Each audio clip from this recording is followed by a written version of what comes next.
17 अक्टूबर से अगर मैं बात करूं तो हालांकि फॉर्म अभी भी भरे जा रहे हैं आपके बंद दरोगा का। ये अच्छा एग्जाम होता है। आप लोग जैसे फॉरेस्ट गार्ड होता है तो फॉरेस्ट गार्ड जो आपकी परीक्षा होती है, जो उसकी रैंक होती है फॉरेस्ट गार्ड की, वो उत्तर प्रदेश पुलिस में जैसे कांस्टेबल होता है लगभग उसी के बराबर होती है, उसी प्रकार से उसका पेमेंट मिलता है। यहाँ ये दरोगा होता है, मतलब सब इंस्पेक्टर के बराबर ये पोस्ट होती है। तो इसका फॉर्म मतलब इनवाइट किए गए, विज्ञापन जारी किया गया है ताकि आप लोग फॉर्म सब भर पाएं। अब कई सारी चीज़ें हैं कि कब तक फॉर्म इसको भर सकते हैं, कैसे नहीं भर सकते हैं, क्या क्या चाहिए आप लोगों को फॉर्म भरने के लिए, और फिर उसके बाद जिन बच्चों ने हमसे कोर्स परचेज कर लिया उनकी क्लासेस कब से शुरू हो रही हैं, ये सबसे बड़ी समस्या थी। क्योंकि पिछले कुछ दिनों में बहुत सारे बच्चे ये परेशान हो रहे थे कि सर क्लासेस कब से चलेंगी, क्लासेस कब से चलेंगी। हालांकि ये समस्या आपके हिसाब से थी, हमारे लिए नहीं थी, क्योंकि हम लोग एक अच्छी रणनीति के साथ हमेशा आप लोगों के लिए शुरुआत करते हैं, और एक अच्छी टीम, अच्छी टीचर्स, अच्छी रणनीति और सब कुछ आपको, जिसमें प्रीवियस ईयर क्वेश्चंस भी हम लोग बंद दरोगा के तो नहीं, लेकिन जो भी हमारे उत्तर प्रदेश यूपी TSSC के माध्यम से पूछे गए मॉक टेस्ट और इन सब के साथ आप लोगों की क्लासेस को हम लोग शुरू करने जा रहे हैं। सबसे पहले हम लोग बात करेंगे कि फॉर्म भरने की क्या ये सब चीजें हैं। तो बात अगर मैं करूं तो हालांकि आपको ये विस्तार से जानकारी, एक एक जानकारी मैं भी आप लोगों को दे चुका हूं, और विवेक सर भी आपको एक एक जानकारी इस बारे में दे चुके हैं।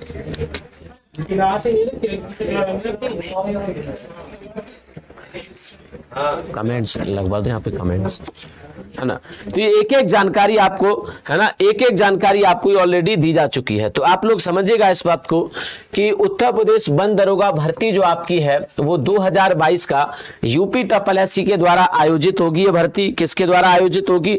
यूपी TSSC के द्वारा आयोजित होगी। इस बात को आप सभी साथी यहाँ पर याद रखेंगे।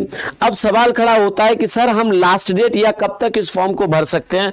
तो आपके सामने लिखा है कि सर 6 नवंबर तक, मतलब आज 5 नवंबर है, कल आप लोग इस फॉर्म को भर सकते हैं। कल ये इसकी अंतिम तिथि है।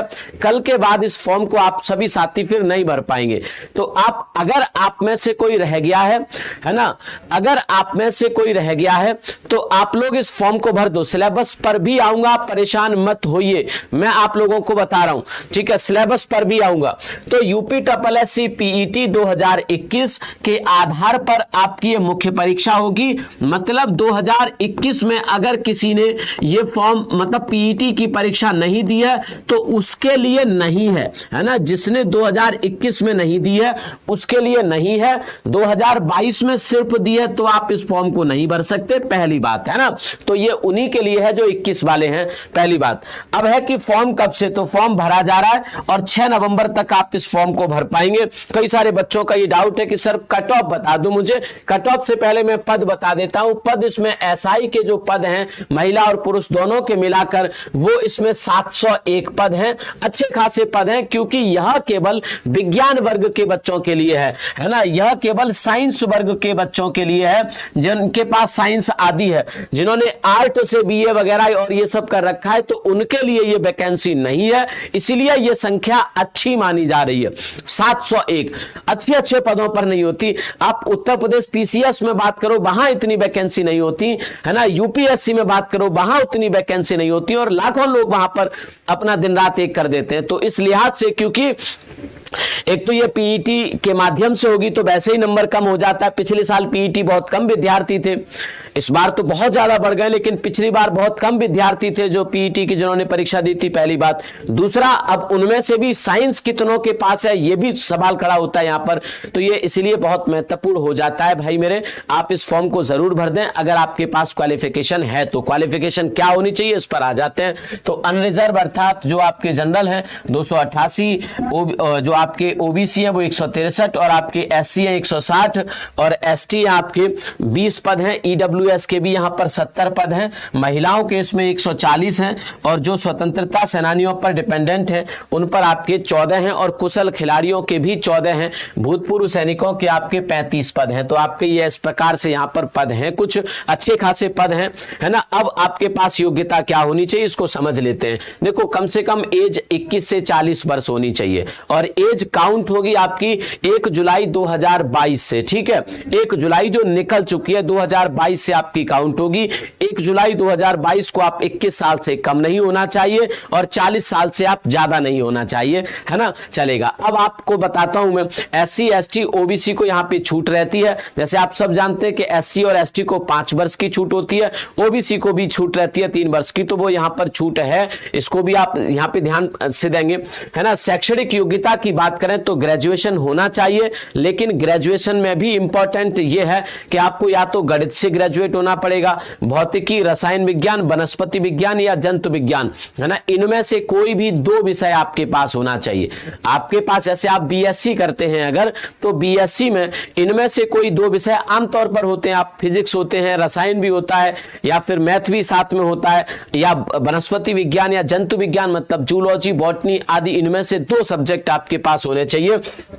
कह रहा है कम से कम 2, है ना, 2 से ज्यादा है तो अच्छी बात है, लेकिन कम से कम 2 विषय आपके पास होने चाहिए, है ना। आगे भी है, जंतु विज्ञान के बाद वानिकी में हो सकते हैं, भूगर्भ है, कृषि विज्ञान है, सांख्यिकी या पर्यावरण विज्ञान में अगर आप ग्रेजुएट हैं तो आप अच्छी बात है, इस फॉर्म को भर सकते हैं। इसके अलावा अगर आप बीटेक हैं, क्या है, बीटेक हैं, तो आप इस फॉर्म को भर सकते हैं, या फिर आप वेटरनरी या पशु जो विज्ञान होती है, पशु चिकित्सा विज्ञान, उसमें अगर स्नातक हैं तो फिर आप इस फॉर्म को भर सकते हैं। तो इस फॉर्म को बीटेक वाले बच्चे भर सकते हैं, इस फॉर्म को BSc वाले बच्चे भर सकते हैं। BSc में यही सब्जेक्ट होते हैं सबके पास, तो अब आपको सब्जेक्ट खंगालने की जरूरत नहीं है, लगभग सबके पास यही सब्जेक्ट होते हैं। BSc का मतलब होता है बैचलर ऑफ साइंस। साइंस में आप या तो केमिस्ट्री पढ़ोगे या फिजिक्स पढ़ोगे, जूलॉजी, बॉटनी पढ़ोगे, साइंस में आप इतिहास तो पढ़ोगे नहीं, साइंस बैचलर ऑफ साइंस में आप पॉलिटी तो पढ़ोगे नहीं, तो फिर यही होते हैं, परेशान मत होइए। तो अगर आप BSc हैं, बीटेक हैं, या फिर आप पशु चिकित्सा विज्ञान में स्नातक हैं तो आप इस फॉर्म को भरिए, या फिर आप कृषि विज्ञान में BSc है तो भी आप इस फॉर्म को भरिए। आपके पास स्टैटिक्स है तो इस फॉर्म को भरिए, पर्यावरण विज्ञान में आप ग्रेजुएट हैं तो इस फॉर्म को भरिए, और भूगर्भ विज्ञान आदि में अगर आपके पास ऐसी कोई डिग्री है तो इस फॉर्म को आप लोग भरिएगा। अब आ जाते हैं आगे, और मैं यहां पर आपकी मतलब उसके बारे में, फिजिकल के बारे में बात कर लेते हैं। हाइट बहुत कम रखी है, पुरुषों की 163 है, 84 सेंटीमीटर सीना है, 5 सेंटीमीटर आपका एक्सपेंशन के साथ है। महिलाओं की हाइट 150 है, दौड़ पुरुषों के लिए 25 किलोमीटर 4 आवर में, महिलाओं के लिए 14 किलोमीटर 4 आवर में, तो ये भी बहुत साधारण है।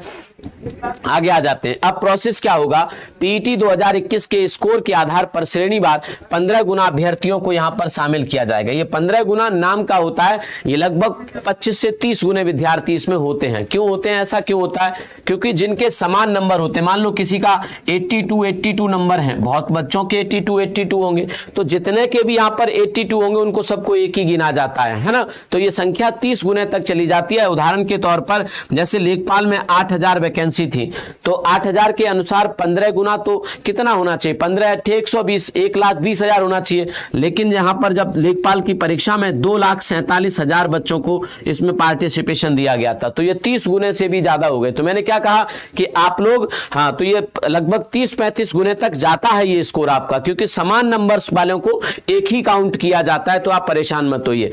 तो आपको अगर 700 पद हैं तो अच्छे खासे लगभग 20,000 25,000 विद्यार्थियों को ये परीक्षा देने को मिलेगी, है ना। यहां तक अब बात